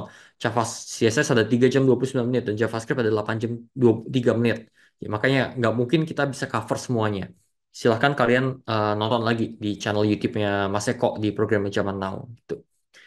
Dan ini yang ditunggu-tunggu, ini ada yang nanya tadi ya, VS Code plugins apa aja? Nah ini ya sebenarnya ada banyak ya VS Code plugin. Ini VS Code plugin tuh gunanya cuma untuk memudahkan untuk kita ngoding. Dan ini ada banyak, sampai banget nih salah satunya Live Server yang saya pakai tadi. Terus ada material icon theme itu cuma untuk theme dari folder-folder kita ada icon ya cantik-cantik gitu. Terus One Dark Pro nih cuman apa lagi nih? Iconic. Ini cuman tema dari VS Code-nya. Ada material emmet nih kalau ini silakan pelajarin. Ini tinggal kalau kalian mau bikin HTML web page dengan cepat, ada indent rainbow. Jadi kalau kalian tap itu ada diwarna-warnain. Ada bracket pair colorizer. Jadi kalau sampai kalian bikin kurung kurawal, ada kurung kotak, kurung kurung apa? Kurung biasa dan sebagainya, kalian nggak pusing gara-gara udah diwarna-warnain. Color highlighter kalau kalian specify hex code untuk color, ini udah ada warnanya juga langsung ditunjukin kayak tadi di saya tunjukin.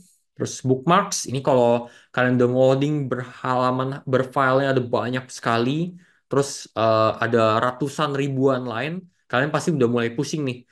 Itu tadi line-nya ada di mana ya? Jadi kalian bisa pakai plugin ini bookmarks untuk bookmark. Jadi kalian lagi ngerjain di line 800-an, 893 gitu di file A. Nanti kalian mau pindah dulu ke file B, kalian mau cek codingannya. Nah, ini kalian bisa install ini. Dan ini tinggal pakai Alt F2 untuk save bookmark dan unbookmark dan F2 untuk cycle through the bookmarks. Jadi langsung ke jump gitu dan ada Beautify, ada juga auto rename tag. Nah, ini sebenarnya ada banyak banget sih. Extension ini bisa di macOS kah? Bisa. Gara-gara ini mengacu ke VS Code-nya, bukan ke mana-mana. Jadi di VS Code ini ada extensions di tab ini dan ini bisa diinstal. Mau VS Code ada di apa namanya? Di Windows, di Mac, di Linux dan sebagainya. Ini bisa diinstal. Ini kayak Indian Rainbow ini seperti ini. Terus misalnya saya mau bookmark ini, saya tinggal mencet Alt F2.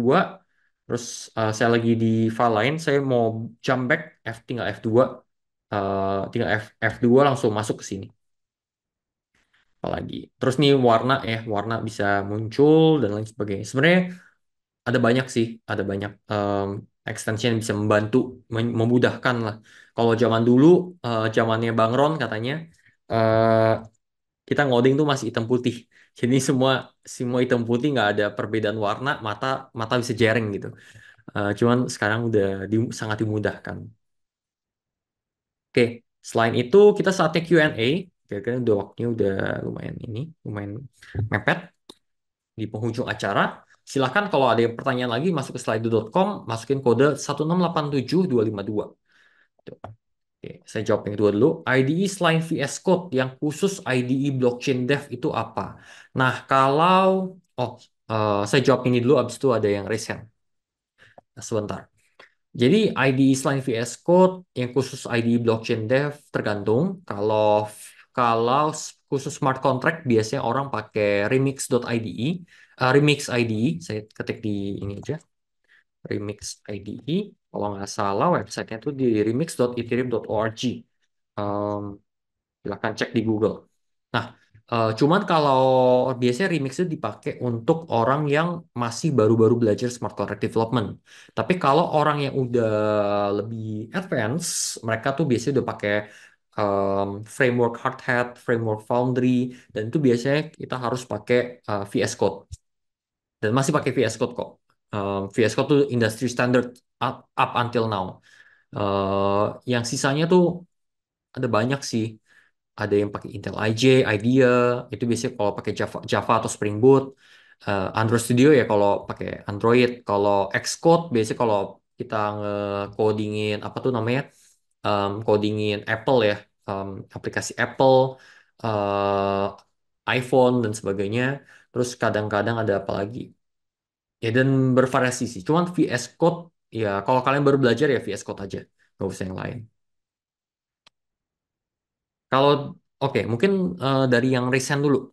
Faj Fajrullah, silahkan.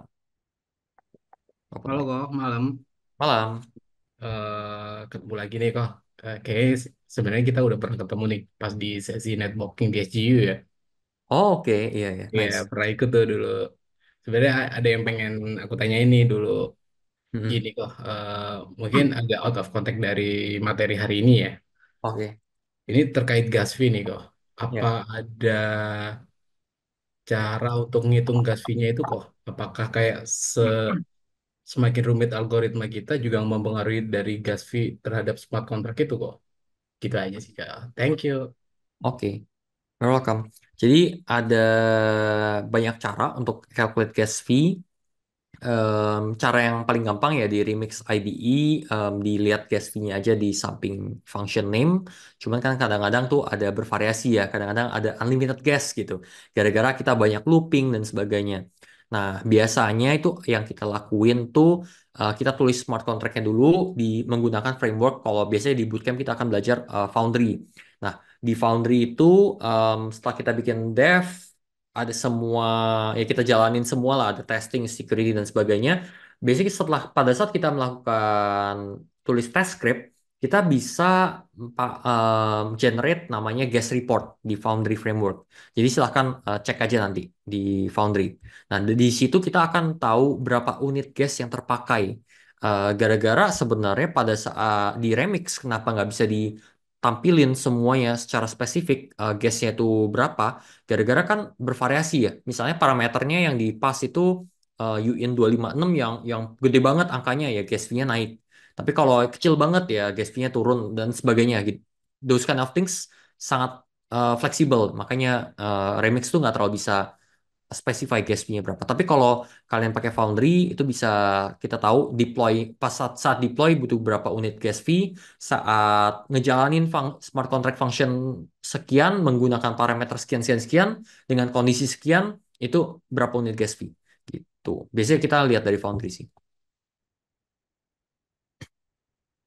Mungkin terjawab? Masih mute?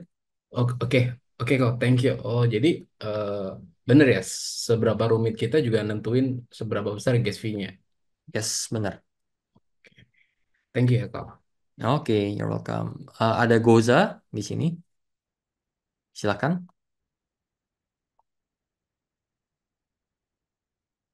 Oke kok. Oh iya, izin mau nanya kok. Eh, Selamat malam. Sebelumnya kita udah pernah ketemu kok di Coinvest, tapi Oh, saya oke. tapi saya malu buat nyapa aku Jason. Oke. Oke. Saya mau nanya tentang sebenarnya out of context juga dari Oke. sama kayak Mas Faik tadi. Ya. eh saya mau menanyakan tentang di bootcamp di Pelita Bangsa nanti, apakah eh, sebagai siswa juga akan diproyeksikan ke hackathon juga? Eh, Mungkin kalau ada event seperti itu, apakah eh, diproyeksikan di hackathon? Eh, karena sebelumnya saya juga termotivasi ngelihat murid-muridnya dari Pelita Bangsa menang juara satu, dua, sama juara 4 kemarin ya. Selamat ya kok. Thank Itu you, aja thank sih you. kok. Ya, thank you. Oke, sebenarnya kita sangat menyarankan murid-murid kita ya untuk yang kerjain kan di bootcamp kita kan akan ada proyek ya, proyek yang harus dibikin dan sebenarnya besok tuh bakal sebenarnya besok baru presentasi proyek akhir. Cuman gara-gara ada hackathon kemarin di ITC di acara Coinfest, akhirnya kita dorong murid-murid tuh, ayo bikin cepetan submit gitu. Nah, kita nggak ada harapan, wah pasti menang. Rupanya menang, masuk finalis dan akhirnya menang. Dan ini sebenarnya kita mau bahas nanti sih, tapi nggak apa. Cuplikan dikit. Akhirnya masuk finalis dan menang. Dan saat menang itu ya bangga sih, obviously ya, sebagai kita sebagai mentornya, sebagai gurunya. Dan nggak tanggung-tanggung juga. Yang juara satu dapat $4.000, juara dua dapat $3.000 dan juara empat tuh dapat $1.000. Jadi paling gede kan total tuh $8.000 tuh. Lumayan 120-an juta.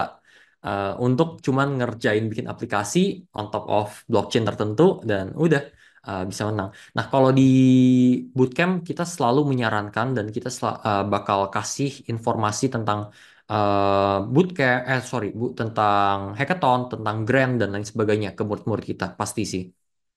Gitu. Oke kok. Makasih banyak kok. Oke. Sip, ada Will. Silakan. Hai bro, Yes. sorry ini aku lagi di jalan. Ya. Kepengen tanya, untuk di bootcampnya ini ada sempat bahas framework Foundry nggak, Bang? Itu aja sih. Oh. Iya, Kepengen tahu kayak detail-detailnya setiap bootcamp apa aja yang dibahas, kayak mungkin React dibahas, atau Foundry dibahas, atau yang lain gitu sih, Bang. oke. Mungkin since gara-gara dia kita ditanyain tentang bootcamp, mungkin kita jump into the next slides dulu ya. Abis ini kita balik balik lagi ke Q&A. Jadi ya ini cuplikan student submission ya. Isi hackathon kemarin, project-project dari murid-murid kita bikin apa aja. Ada yang bikin tokenized property app, ada yang bikin estate investment. Jadi ada murid kita ada yang bikin em, wah, kalau diceritain panjang nih. Cuman ya ini intinya banyak lah, banyak banyak project yang murid kita bikin, masih kita grup project. Terus nih kemarin ada 3 tim dari Pelita Bangsa Academy yang menang nih, total 8.000 USD. Ada yang 4.000, ada yang 1.000, ada yang 3.000 gitu. Dan ya kita bangga juga lah, murid-murid kita dapat prize winner dan bisa sukses juga di hackathon. Dan sebenarnya kita bakal infoin terus ke murid-murid lainnya. Oke, balik lagi ke bootcamp. Nah, bootcamp itu sekarang di harga 5,7 juta, masih 62% off. Kita biasanya naikin harga secara berkala. Dan next itu mulai di 17 September sampai 15 Desember 2024. Ini ada 21 sesi. Itu setiap Selasa dan Kamis jam 7.30 sampai jam 9 malam. Kayak kurang lebih kayak gini, tapi ini hari Rabu ya. Kalau ini hari Selasa dan Kamis. Nah, em, sekarang masih tinggal tersisa 3 slot, gara-gara udah lumayan banyak yang serbu pas gara-gara murid kita apa ya menang hackathon jadi pada daftar dan bayar-bayar semua. Nah, untuk modulnya em, kita tuh mulai belajar dari fundamentals, balik lagi yang kemarin kita pernah pernah pelajarin tapi lebih dalam dan kita diskusi dan kita ada setiap modul tuh kita bagi dua. Jadi kita ada quiz, ada materi dan kita dibagi 2 sesi, sorry, setiap modul. Sesi pertama biasanya kita pemaparan materi kayak gini, tapi setelah itu kita kasih quiz dan kita kasih tugas coding. Nah, Tugas dan tugas coding biasanya kita akan bahas di sesi kedua dan tugas coding yang biasa disubmit oleh murid kita akan grading juga gitu. Dan kita mulai dari basic fundamentals, kita masuk ke basic solidity, masuk ke intermediate, habis itu sampai ke advanced solidity patterns, sampai ke testingnya, cara testingnya seperti apa, case optimization, bahkan UL programming language yang intermediary language, bahkan security, cara hack smart contract itu seperti apa, vulnerabilities yang ada itu apa aja, reentrancy attack dan sebagainya. Real life smart contract kayak DeFi, NFT, DAOs dan sebagainya kita deep dive beserta front end integration. Nah, pertanyaan tadi, apakah kita pakai Foundry Framework? Yes, kita pakai Foundry Framework. Kita nggak pakai Hardhat, gara-gara sebenarnya kalau yang lebih advance, kita lagi transisi. Dulu kan transisi dari Travel menjadi Hardhat. Nah, sekarang lagi transisi Hardhat menjadi Foundry sebenarnya. Walaupun masih banyak perusahaan yang pakai hard hat, tapi Foundry akan menjadi industry standard. Jadi kita akan ngajarin Foundry gitu. Nah, jadi by the end of these 10 modules, kalian sudah mendapatkan, melakukan suatu project blockchain application full end to end, dari front end dan juga smart contract-nya. Dan juga ini menjadi portfolio kalau kalian mau apply remote work dan juga kalian bisa apply grant, apply hackathon, entah kalian mau bikin startup sendiri.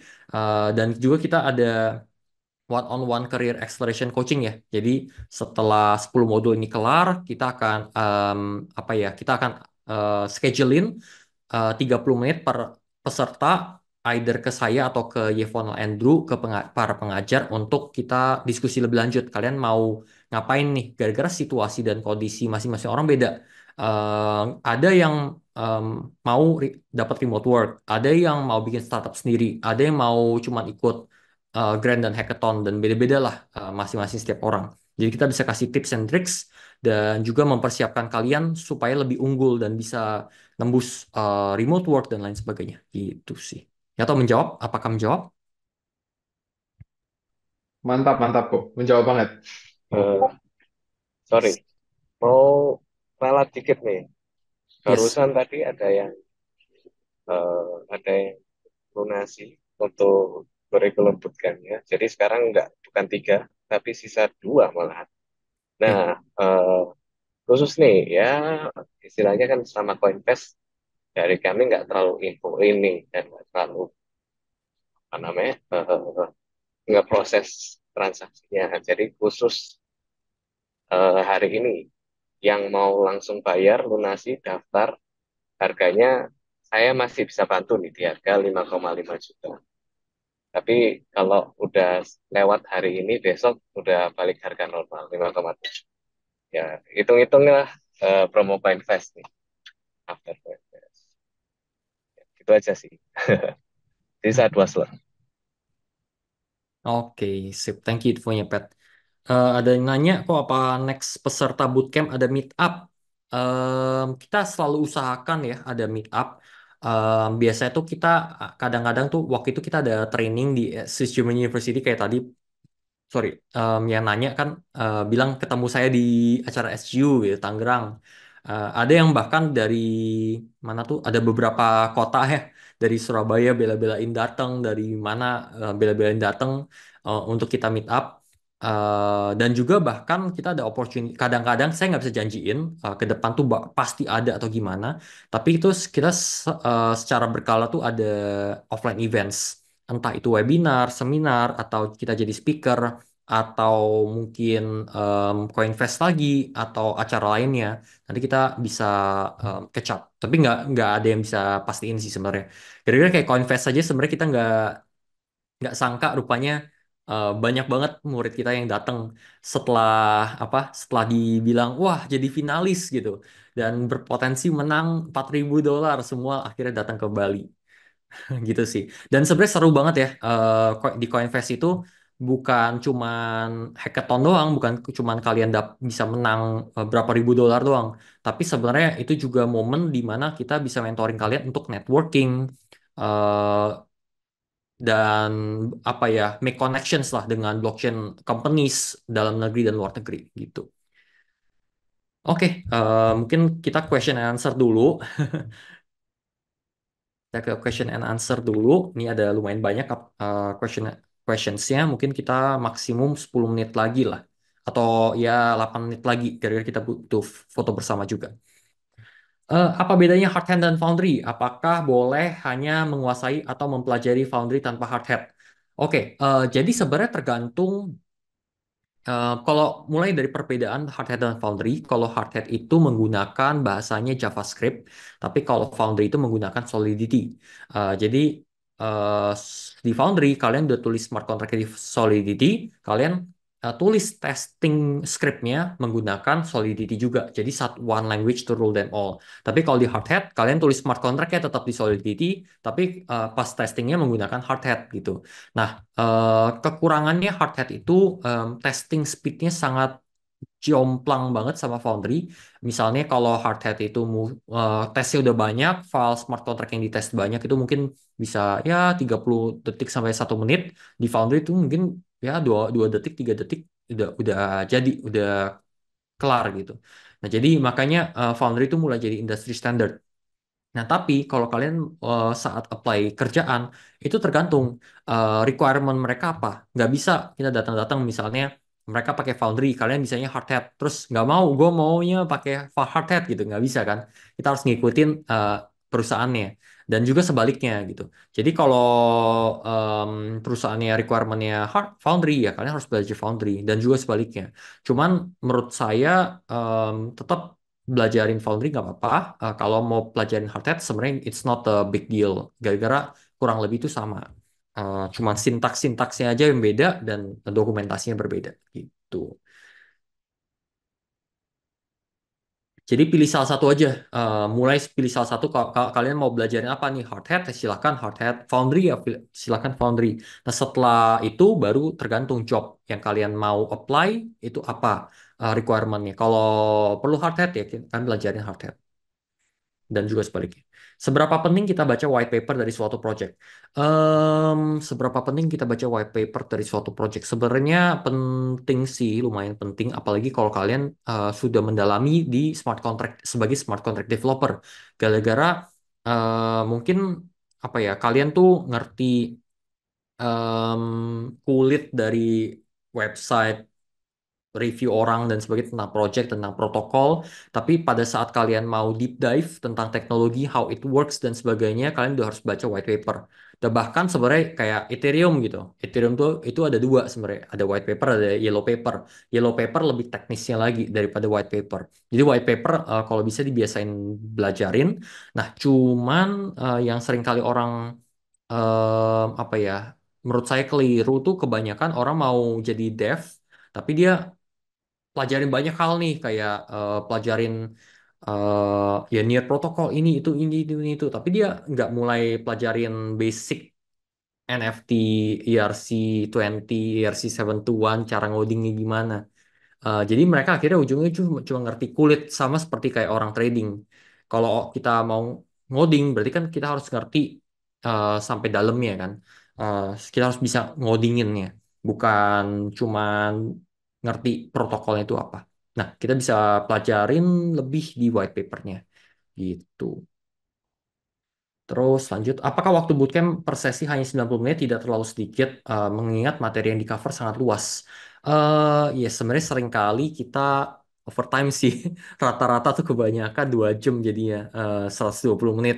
Cuma memang kita set 90 menit. Kenapa? Gara-gara kalau kayak sekarang ini kita udah set 90 menit sampai jam 9, tapi tahu-tahu overtime gitu.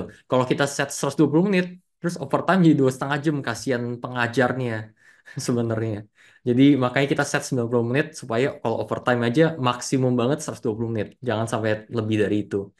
Gitu sih. Apakah terlalu sedikit? Seringkali makanya kita ada pre-reading dan further reading ya. Jadi sebelum mulai kelas kita sangat menganjurkan orang-orang tuh ngebaca dulu pre-readingnya. Jadi orang tuh peserta kurang lebih udah tahu, oh kita akan bahas apa di materi selanjutnya dan mereka langsung bisa nanya pertanyaan yang lebih relevan gitu dan mereka udah tahu kurang lebih kayak gimana. Ini masih harusnya bisa cover semuanya. Kalau di blockchain apa pakai Python juga nggak ya? Blockchain apa pakai Python juga nggak? Tergantung pertanyaannya smart contract atau apa. Kalau di mereka kalian nanya smart contractnya di Algorand blockchain tuh pakai Python sebenarnya. Jadi tergantung blockchain apa lagi. Cuman balik lagi, kenapa kita bikin bootcamp itu EVM? Gara-gara EVM adalah suatu industry standard. Kalau kalian mau belajar yang lain, silahkan, nggak apa-apa. Cuma biasanya orang mulai dari EVM dulu. Kalian mau belajar Solana Rust, kalian mau belajar Python, kalian mau belajar Move, kalian mau belajar eh, bahkan kayak Cardano, Haskell, Plutus, dan sebagainya. Biasanya orang belajar yang lain setelah mengerti tentang EVM. Gara-gara blockchain manapun bakal tetap mengacu kepada EVM atau Ethereum. Gitu. Pengen ikut banget ikut bootcamp block dev tapi nggak punya background IT sama sekali, takut lemot dan ketinggalan teman-teman lain. BTW bootcampnya bootcamp Pelita Bangsa Academy, bukan bootcamp block dev. Walaupun kita kerjasama dengan Block Dev ID untuk kelas rutin ini atau kadang-kadang ada mini workshop dan sebagainya. Tapi kalau untuk bootcamp blockchain developer itu lebih ke Pelita Bangsa Academy. Tapi nggak apa-apa. Nah, untuk yang nggak punya background IT sama sekali, sebenarnya kita persilahkan juga untuk ikut bootcamp, walaupun sebenarnya nggak bisa dipungkirin lebih challenging daripada yang punya background IT, entah itu SMK atau S1. Apakah ada dari cohort yang sebelumnya yang ikut bootcamp dengan dari background non IT? Ada. Ada yang waktu itu ada yang backgroundnya barista, ada yang backgroundnya medical, apa belajar kedokteran, bukan kedokteran sih harusnya, tapi lebih ke medical ya, walaupun kerja di rumah sakit. Ada juga satu lagi itu dari real estate ya, dia kerjanya properti gitu bahkan. Dia eh, dia pengen belajar, akhirnya dia belajar. Memungkinkan nggak? Sebenarnya memungkinkan, as long as you are up for it gitu. Kalian bener-bener pengen catch up. Bahkan ada satu yang baru lulus SMA belum mulai kuliah. Dan akhirnya pas kita ngajarin udah modul 3 modul 4 kita nawarin eh, mau nggak jadi asisten kita ngajar di Swiss German University saat kita ada training di universitas itu. Dan akhirnya jadi ngajar. Jadi walaupun belum mulai belum mulai kuliah pun udah jadi dosen untuk ngajar gitu. Jadi sebenarnya memungkinkan banget untuk ini, asalkan you're willing to put the time for it lah. Oke, saran project buat pemula yang mau coba-coba apa ya, Kak? Project Web3 sebenarnya banyak ya. Kalian coba ini deh. Apa namanya? Aduh, apa ya namanya? Solidity Examples atau apa ya? Saya lupa. Ini deh kalau nggak salah. Solidity by Example. Ini kalian bisa coba cek. Ini kayaknya ada beberapa. Cuman ini kayaknya nggak ada project yang beneran sih. eh Sebenarnya project-project yang paling simple tuh kayak faucet ya. Kayak kalian bikin aplikasi faucet di mana biasanya kalau di testnet itu kan kalian mau testing ada gas developer butuh gas fee. Nah, gas fee itu harus dikasih kan ke developer. Nah, kalian coba aja bikin aplikasi faucet biasa, faucet namanya, atau namanya Indonesia keran air. Nah, itu yang paling simple banget, banget banget, yaitu faucet. Selain itu, sebenarnya ada NFT marketplace, ada game game Web3, itu bisa juga. Oke, terus apalagi di jam 12.13. Saya mau nanya kok kalau untuk pengembangan front end kita memakai React.js, apakah Next.js bisa juga? Yes, bisa juga kok. Next.js bisa juga. Tergantung kalian mau pakai apa aja sebenarnya. Ya rata-rata React.js, Next.js bisa kok. Aman. Made by AI. Kenapa ini? Mungkin bisa open mic. Ini maksudnya mau apa? Halo, Yes. masuk Pak? Enggak, Ya, tadi masuk saya aman. coba bikin pakai ChatGPT ya, mungkin buat kawan-kawan itu ngebantu juga sih, kurang lebih kayak yang ada di Yes, GitHub salah. itu. Saya bisa copy nggak ya? Sebentar, saya cek.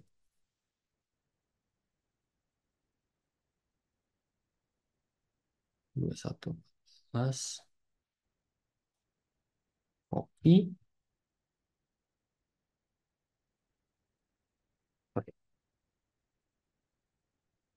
cube dan sebagainya. Oh ya, oke. Silahkan saya share aja kalau gitu di chat atau di share aja silahkan untuk ini. Siapa tahu mau lihat-lihat yang bro bikin. Thank you, thank you. Oke, dua pertanyaan terakhir sebelum kita akhiri dan foto bersama. eh untuk kerja di dunia Web3, portfolio seperti apa yang perlu kita buat dan dengan menggunakan apa? Contoh di Web2 menggunakan membuat e-commerce dengan React dan Node.js. Nah, ini bervariasi sebenarnya, sangat bervariasi. Tergantung kalian masuk ke apa ya, ke industri yang mana. Cuman balik lagi, saya selalu bilang ke murid saya, job market itu sangat dinamis ya.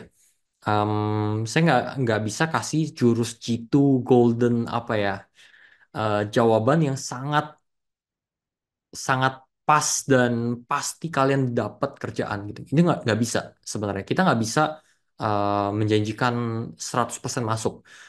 Gara-gara requirement job desk itu berubah-ubah. Dan sebenarnya kita udah baru kemarin tuh kita ngejelasin tentang apa ya industri lah, industri dan juga ya ini terlalu ribet sih. Em, Intinya lebih dinamis, sebenarnya sangat dinamis. Misalnya kayak orang yang masuk Goto sebelumnya 3 tahun yang lalu itu mungkin requirement-nya nggak banyak, lebih gampang masuknya. Tapi sekarang posisi senior keisi itu lebih sulit gitu. Jadi sama halnya dengan di Web3 sama lah Web2 dan Web3 sama. Cuman bedanya bedanya kayak Web3 itu kan tergolong baru. Yang ekspor tuh belum banyak. Terutama kalau kalian masuk ke perusahaan Indo itu kalian bisa Solidity aja masuk bootcamp itu udah wah disalut-salutin lah. Belum ada kayaknya orang dev, masih sangat jarang, sangat sangat sangat jarang dev Indo yang bisa menguasai materi kayak Solidity, smart contract dan sebagainya yang kita udah ajarin. Cuman kalau kalian masuk ke Web3 startup luar negeri mungkin lebih challenging, lebih lebih sulit gitu. Barrier of entry. Apakah susah? Mustahil? Enggak juga. Gara-gara ada juga yang masuk gara-gara mereka butuh orang cepet, cuman ada kalian ya tetap keisi, tetap mereka terima gitu. Cuma kalau semakin industri yang makin mature, makin mature, makin mature, itu bakal lebih requirementnya bakal ditinggi-tinggiin gitu. Jadi tergantung lagi perusahaan tuh lagi butuh apa, mereka lagi mau ngembangin apa gitu. Kurang lebih gitu sih. Kalau jawaban singkatnya ya. Dan kalau portfolio seperti apa yang perlu kita bikin, kita buat. Nah, kalau requirement-nya masih nggak terlalu sulit, nggak terlalu besar, kalian ikut bootcamp ini, terus kalian udah ada portfolio apapun itu, sebenarnya udah bisa. Tapi kalau mau perusahaannya lebih besar lagi, yang sebenarnya ribuan applicants to the apply, dari berbagai dunia, belahan dunia, itu lebih sulit. Biasanya kalian udah harus lebih spesifik. Kalau kalian apply ke perusahaan DeFi, kalian harus ngerti tentang DeFi, decentralized finance, dan juga lebih detail lagi kalian pernah kerjain project DeFi. Kalau perusahaan GameFi, kalian harus pernah ngulik-ngulik smart contract GameFi, gitu-gitu. Kalian pernah pernah pernah bikin Web3 game dan sebagainya. Jadi tergantung, job market sangat dinamis. Saya nggak ada jawaban yang pasti dan universal gitu untuk semuanya. Oke, kalau kehabisan kuota batch ini, next batch dibuka kapan kira-kira? Mungkin Januari, Februari, I don't know. Januari mungkin atau Februari gitu sih. Oke, sudah semuanya. Saya lihat chat dulu. Em, apakah kita sering garap airdrop node yang menjadikan kita sebagai seorang validator? Apakah itu termasuk pengalaman yang bisa dipajang di portfolio atau CV? Ya bisa juga, tapi itu lebih ke apa namanya? Lebih ke infra level ya. Infra level job opportunity lebih dikit sebenarnya. Cuman tuh ya bisa dibilang bisa dimasukin ke CV kalau kalian mau. Terus lanjut, perkiraan presentasinya berapa kok? Ini presentasi apa? Saya kurang paham sih. Udah habis kuotanya, tanda tanya. Saya nggak tahu itu Peter. Ini kalian daftar aja secepatnya. Jadi Peter langsung urus dan bisa ada ini.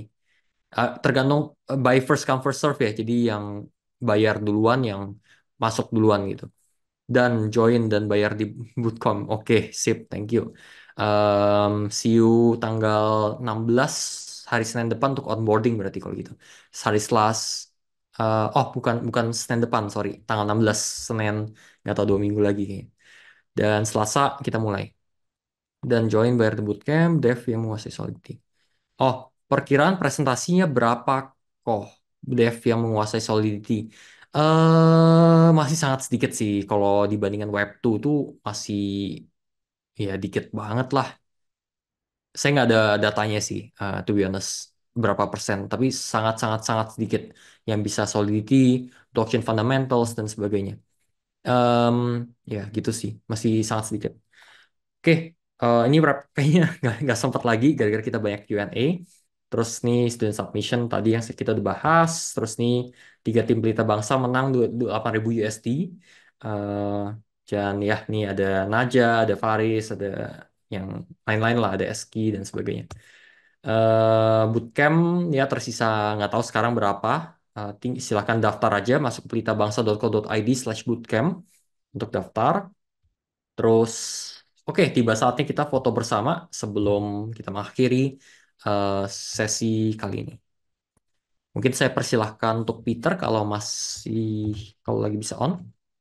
Kalau nggak on, silahkan open, open cam semua. Oh, nggak bisa. Monggo, monggo. Duluan aja. Oh ya, oke. Lagi buka pintu. Sip, sip. Kalau gitu, silahkan open cam. Saya bakal save-in kalau gitu. Kita masih tunggu. Ini masih lumayan banyak nih yang belum open cam.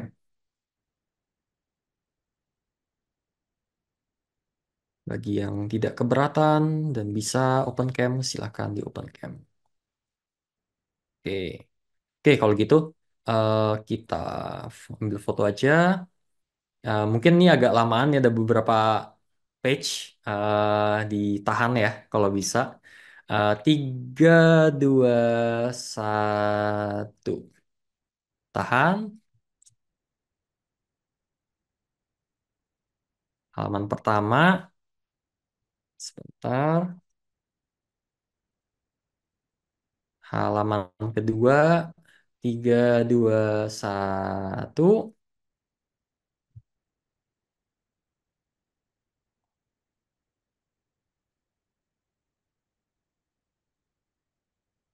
Halaman ketiga.